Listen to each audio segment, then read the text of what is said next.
ভাবনা থেকে পৌষ উৎসব।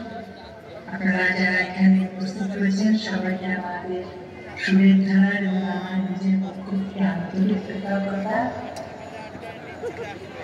আপনাদের সবসময় সুরের ধারার যাত্রাপথে আপনাদের সমর্থন, সাহায্য, সহযোগিতা আমাদের পথ চলতে প্রেরণা দিয়েছে এবং এখন দিয়েছে।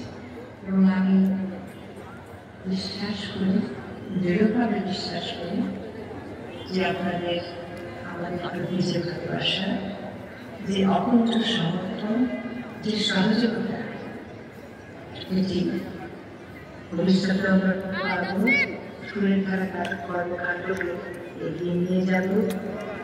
আমরা যে গ্রামে নিয়ে কাজ করি, শিশু,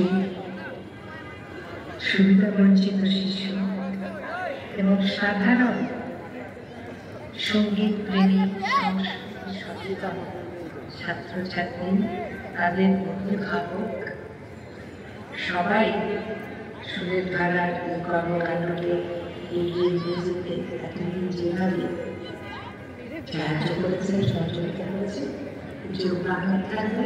সুরের ধারাটা কর্মকাণ্ড বজায় রাখবে এবং সুরের ধারা যে লক্ষ্য, যে উদ্দেশ্য নিয়ে সুরের ধারা, যে সুরের একটি ধারাবাহিকতা, সুর বলতে কেবল গান নয়, সুর বলতে আমার দেখুন জীবনের সামঞ্জস্য, যেখানে জীবনের মধ্যে মানুষের চলতে পথে শিশুরা শিখবে, ছাত্রছাত্রীরা শিখবে জীবনে কিভাবে সামঞ্জস্য বিধান করতে হয়, সকলের সাথে মিলেমিশে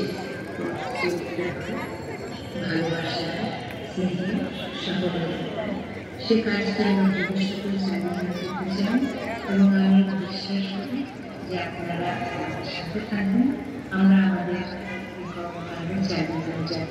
আজকে আমি দূর থেকে এই অনুষ্ঠান দেখছি এবং সামনে যে উপস্থিত করতে পারছি না, তার যে খেয়ে সেটি আছে, কিন্তু নিয়ে যাবে, তার নির্দিষ্ট লক্ষ্যে পৌঁছে দেবে। আপনারা সবাই ভালো থাকবেন। 2025 আপনাদের সকলের জন্য শুভ হোক।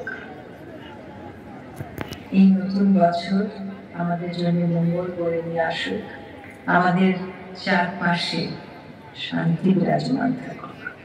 সবাইকে পৌষ উৎসব উদযাপনের আহ্বান জানাচ্ছি। ভালো থাকবেন সবাই, ধন্যবাদ।